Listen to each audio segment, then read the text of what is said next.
بسم اللہ الرحمن الرحیم نحمده ونصلي ونسلم على رسوله الكريم اللهم صل على سيدنا محمد وعلى آل سيدنا محمد وبارك وسلم۔ بزرگان محترم، عزیز ساتھیوں، شوال المکرم کا مہینہ چل رہا ہے اور یہ اسلامی مہینوں کا 10واں مہینہ ہے۔ اس مہینے میں 6 روزوں کے متعلق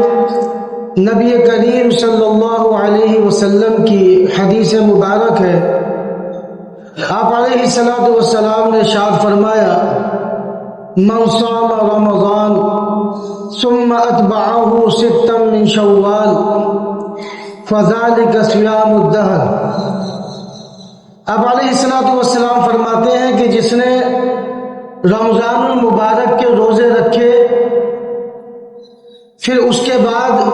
شوال کے 6 روزے رکھے تو گویا اس نے پورے سال کے روزے رکھے، یعنی جس نے رمضان المبارک کے روزے رکھ لیے اور رمضان المبارک کے بعد شوال کے 6 روزے رکھ لیے تو اسے پورے سال روزے رکھنے کا ثواب ملے گا۔ یہ کیسے ہوا کہ 1 مہینے کے یہ روزے اور پھر اس کے بعد 6 روزے یعنی 36 روزے اگر کوئی رکھ لے تو اسے پورے سال کے روزے کا ثواب کس طرح سے ملتا ہے؟ قرآن کریم میں اللہ رب العزت نے یہ ضابطہ بتلایا: من جاء بالحسنۃ فلہ 10 امثالھا، کہ جو شخص کوئی نیک عمل کرتا ہے تو اس ایک نیک عمل کے بدلے اللہ رب العزت 10 گنا بڑھا کر اسے اجر و ثواب عطا فرماتے ہیں۔ لہذا 1 روزے کا ثواب 10 روزوں کے برابر ہوا تو یہ ٹوٹل 36 روزوں کا ثواب 360 روزوں کا ثواب ہوا، 360 دنوں کا ثواب ہوا۔ اگر کوئی شخص ہمیشہ اپنا یہ معمول بنائے رکھے کہ رمضان المبارک کے روزے رکھے پھر اس کے بعد شوال المکرم کے 6 روزے رکھ لے اور یہ معمول اس کا زندگی بھر رہا تو آپ یہ سمجھ لیں اس نے پوری زندگی اپنی روزے کے حالت میں گزاری، پوری زندگی اسے روزوں کا ثواب ملے گا۔ لہذا شوال المکرم کے جو 6 روزے ہیں ان کا اہتمام کیا جائے۔ یہ تو فضیلت کے تعلق سے کچھ بات آئی۔ شوال المکرم کے 6 روزوں کے تعلق سے کچھ مسائل ہیں۔ بعض لوگ یہ سمجھتے ہیں یہ شوال کے 6 روزے عید کے دوسرے دن سے رکھنے ضروری ہیں۔ ایسی بات نہیں ہے، شوال کے پورے مہینے میں آپ کو یہ 6 روزے رکھنے ہیں۔ آپ چاہے دوسرے دن سے رکھنا شروع کریں یا تیسرے دن سے یا 10ویں دن سے یا 12ویں دن سے، تو دوسرے دن سے رکھنا ضروری نہیں ہے، دوسرے دن سے بھی رکھ سکتے ہیں، اس کے بعد چوتھے، 5ویں، 10ویں دن سے بھی رکھ سکتے ہیں۔ دوسرا مسئلہ یہ ہے، بعض لوگ یہ سمجھتے ہیں کہ شوال کے یہ جو 6 روزے ہیں انہیں لگاتار رکھنا ضروری ہے۔ ایسا بھی نہیں ہے، اس پورے مہینے میں آپ کو یہ 6 روزے رکھنے ہیں، چاہے آپ لگاتار رکھ لیں چاہے آپ 2-4 دن وقفے کے ساتھ رکھ لیں، تو پورے مہینے میں شوال کے پورے مہینے میں آپ کو 6 روزے رکھنے ہیں۔ آپ چاہے تو لگاتار رکھ لیں چاہے تو وقفے کے ساتھ رکھ لیں، 1 دن رکھیں پھر 2-4 دن کا وقفہ کر لیں، پھر رکھیں پھر 2-4 دن کا وقفہ کر لیں۔ تیسرا مسئلہ یہ ہے،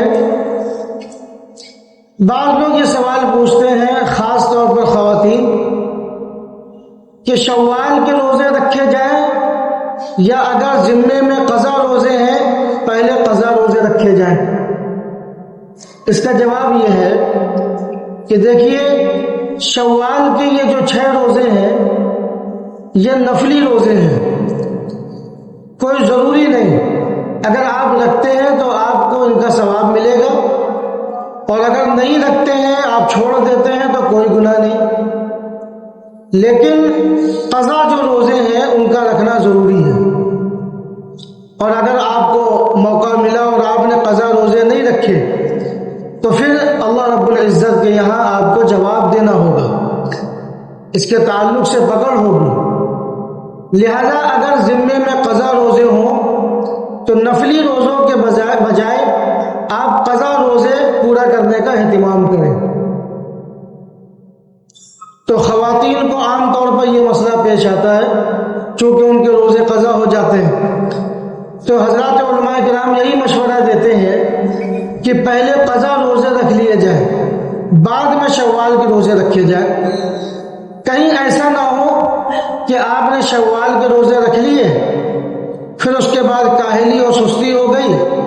اور قضا روزے رکھنے کا موقع ہی نہیں ملا، آپ نے قضا روزے پھر نہیں رکھے اور آپ دنیا سے رخصت ہو گئے، تو پھر اللہ رب العزت کے یہاں اس کی پکڑ ہوگی، جواب دینا ہوگا۔ لہذا حضرات علماء کرام مشورہ دیتے ہیں کہ اگر آپ کے ذمے قضا روزے ہیں تو نفل روزوں کے بجائے آپ قضا روزے کے رکھنے کا اہتمام کریں۔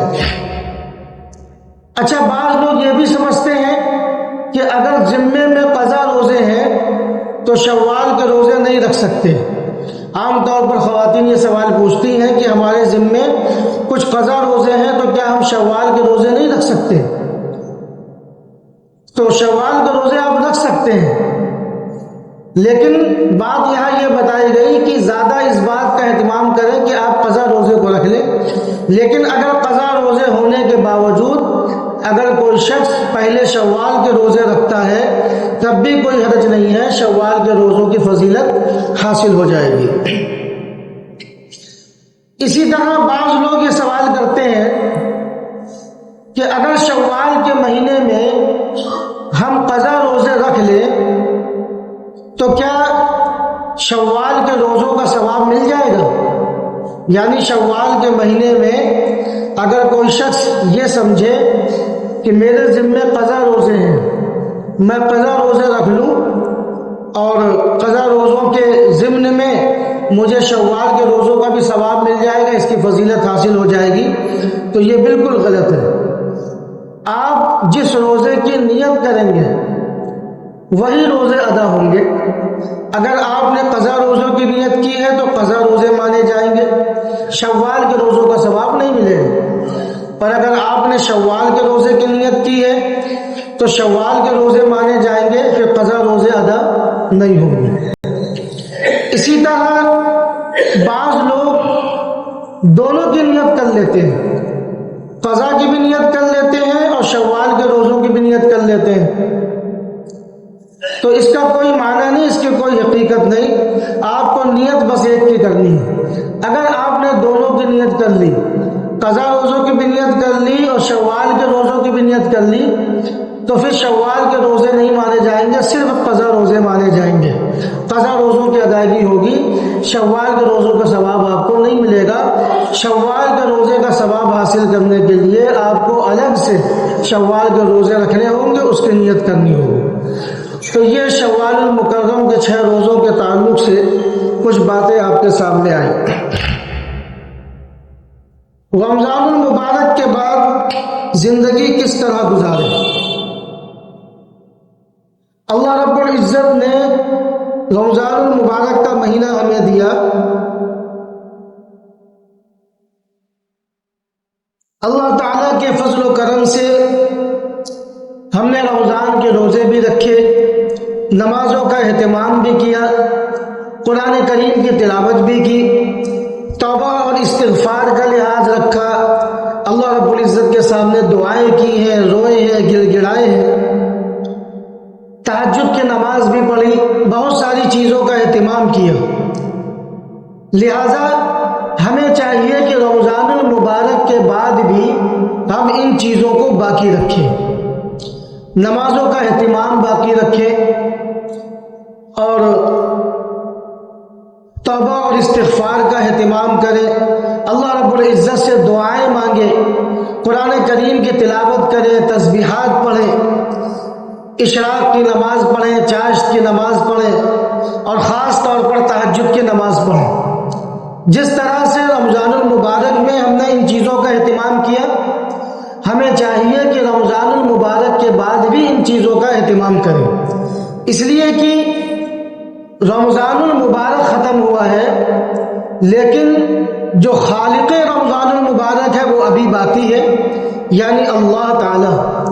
اور اللہ تعالیٰ کے احکام بھی باقی ہیں، شریعت باقی ہے، شریعت کے احکام بھی باقی ہیں، رسول اللہ صلی اللہ علیہ وسلم کی احادیث مبارکہ اور آپ کی تعلیمات بھی ابھی باقی ہیں۔ یہ وہ چیز ہے جو ہمیشہ باقی رہیں گی، لہذا ہمیں صرف رمضان والا مسلمان نہیں بننا ہے، 12 مہینوں والا مسلمان بننا ہے، 12 مہینوں والا مسلمان بننا ہے، پوری زندگی والا مسلمان بننا ہے۔ رمضان المبارک کا مہینہ اللہ رب العزت نے اسی لیے دیا کہ ہم اپنے آپ کو اللہ رب العزت کے قریب کر لیں، اپنی عادتوں کو سدھار لیں، نمازوں کی عادت ڈال لیں، اللہ رب العزت کے سامنے رونے گڑ گڑانے کی عادت ڈال لیں۔ جب اللہ رب العزت کے فضل و کرم سے ہم نے یہ ساری چیزیں کی ہیں تو ہمارے لیے ضروری ہے کہ ہم ان چیزوں کو رمضان المبارک کے بعد بھی باقی رکھیں اور صرف رمضان والے مسلمان نہ بنے بلکہ 12 مہینوں والے مسلمان بنے۔ لہذا ہر مہینے، ہر دن اور ہر ہفتے، ہر دن، ہر گھنٹے، ہر منٹ، ہر سیکنڈ ہماری زندگی اللہ اور اس کے رسول کے احکام کے مطابق، شریعت کے احکام کے مطابق گزرنی چاہیے۔ تو رمضان المبارک کے بعد بھی ہمیں اسی طرح سے زندگی گزارنی ہے جس طرح سے ہم نے رمضان المبارک میں اللہ رب العزت کی اطاعت اور فرمانبرداری کے ساتھ زندگی گزاری۔ رمضان المبارک کا مہینہ اللہ رب العزت نے ہمیں کیوں دیا؟ یہ اس لیے دیا کہ یہ رمضان کا مہینہ ہمیں متقی بنا دے۔ رمضان المبارک کے روزوں کا مقصد کیا ہے؟ لعلکم تتقون،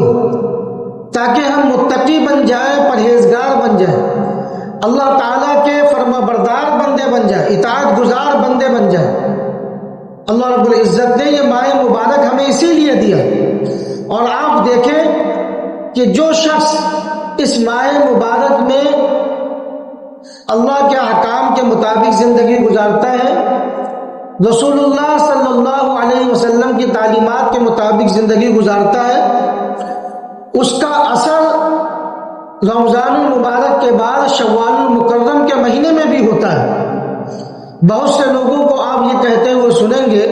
جو لوگ واقعتاً اہتمام کرتے ہیں، کہ جو لوگ رمضان سے پہلے فجر کی نماز میں بھی نہیں اٹھ پا رہے تھے، وہ رمضان المبارک میں انہوں نے سحری میں تہجد کے وقت میں اٹھنے کا اہتمام کیا، اور پھر اس اہتمام کی برکت سے یہ عادت ہو گئی کہ رمضان المبارک کے آخری ایام میں خود بخود سحری اور تہجد کے وقت آنکھ کھل جاتی تھی، اور پھر اس کا اثر ابھی بھی کچھ لوگوں میں باقی ہے کہ رمضان المبارک کا تقریباً 1 ہفتہ گزر گیا اور اس کا اثر یہ باقی ہے۔ بعض لوگوں نے بتایا کہ تہجد کے وقت خود بخود آنکھ کھل جاتی ہے۔ اب ایسے وقت میں اگر آنکھ کھل جائے تو آپ سمجھ لیں یہ اللہ رب العزت کی طرف سے۔ ابھی نرما نرمی کا معاملہ ہے، ہمارے دل اللہ رب العزت کی طرف مائل ہے، لہذا اگر ہم تھوڑی سی کوشش کر لیں تو رمضان المبارک والی زندگی ہماری رمضان المبارک کے بعد بھی گزرنے لگے گی۔ تہجد کے وقت میں آنکھ کھل جائے تو اگر 2 رکعت یا 4 رکعت پڑھنے میں آپ کو کاہلی لگ رہی ہو تو آپ بیٹھ کر 2-4 منٹ اللہ کو یاد کر لیں، اللہ کی حمد بیان کر دیں، تسبیح پڑھ لیں۔ حدیث مبارک میں آتا ہے، نبی کریم صلی اللہ علیہ وسلم نے ارشاد فرمایا کہ جب بندہ رات میں سوتا ہے تو سوتے وقت شیطان اس کی گدی میں 3 گرہیں لگاتا ہے، 3 گاٹھیں لگاتا ہے، اور ہر گاٹھ میں یہ پڑھ کر دم کرتا ہے کہ سو جا ابھی رات باقی ہے، سو جا ابھی رات باقی ہے۔ یہی وجہ ہے کہ جو لوگ اپنے نفس پر قابو نہیں پا پاتے، شیطان پر قابو نہیں پا پاتے، ان کے دل میں یہی خیال آتا ہے کہ ابھی تو رات باقی ہے، سو جائیں، اور ابھی تو فجر کی اذان ہونے والی ہے، یا ابھی تو ہوئی ہے، ابھی اتنا ٹائم باقی ہے، ہم اٹھ جائیں گے۔ یہ شیطان کی گاٹھ کا اثر ہوتا ہے۔ اب اگر کوئی شخص جس وقت آنکھ کھل جائے اور تھوڑا سا اللہ کا ذکر کر لے تو ایک گاٹھ کھل جاتی ہے، پھر اٹھ کر اچھی طرح سے وضو کر لے تو دوسری گاٹھ کھل جاتی ہے، اور پھر اگر نماز بھی پڑھ لے یہ تیسری گاٹھ بھی کھل جاتی ہے۔ پھر اس کے بعد جب یہ تینوں گرہیں، تینوں گاٹھیں کھل جاتی ہیں تو اس بندہ مومن کے دل میں چستی پیدا ہو جاتی ہے، وہ چاق و چوبند ہو جاتا ہے، اسے اندر سے کچھ طاقت ملتی ہے، اسے ایسا لگتا ہے کہ اب میں محنت کر سکتا ہوں، میں جو کام کروں گا اس میں کامیابی پا سکتا ہوں۔ یہ چیزیں اللہ کی طرف سے ہوتی ہیں۔ اور اگر وہ سوتا رہ جائے اور نماز قضا کر دے تو اس کی طبیعت میں سستی اور کاہلی پیدا ہو جاتی ہے، اور وہ اندر سے اپنے آپ کو ہارا ہارا محسوس کرتا ہے، اسے یہ احساس ہوتا ہے کہ میں یہ کام کیسے کر سکتا ہوں۔ اور ہوتا بھی ایسا ہے کہ اگر آپ فجر کی نماز پڑھ لیں تو آپ کے دل و دماغ میں چستی ہوگی اور آپ سستی سے دور ہوں گے، لیکن اگر آپ سوتے رہ جائیں اور فجر کی نماز قضا ہو جائے تو پھر آپ دیکھیں کہ آپ کی طبیعت میں کتنی کاہلی ہوگی۔ 8 بجے آنکھ کھلے گی تو آپ سوچیں گے کہ 10 بجے تک اٹھ جائیں گے، 10 بجے آنکھ کھلے گی تو آپ سوچیں گے 12 بجے تک کے اٹھ جائیں گے۔ تو ایسا کرنے سے سستی اور کاہلی پیدا ہوتی ہے۔ لہذا رمضان المبارک کا مہینہ اللہ رب العزت نے ہمیں اس لیے دیا کہ ہم اپنی زندگی کو سدھار لیں، اور رمضان المبارک کے بعد بھی اللہ رب العزت کے احکام کے مطابق، رسول اللہ صلی اللہ علیہ وسلم کی تعلیمات کے مطابق زندگی گزاریں۔ اللہ تعالیٰ ہم سب کو کہنے سننے سے زیادہ عمل کرنے کی توفیق عطا فرمائے۔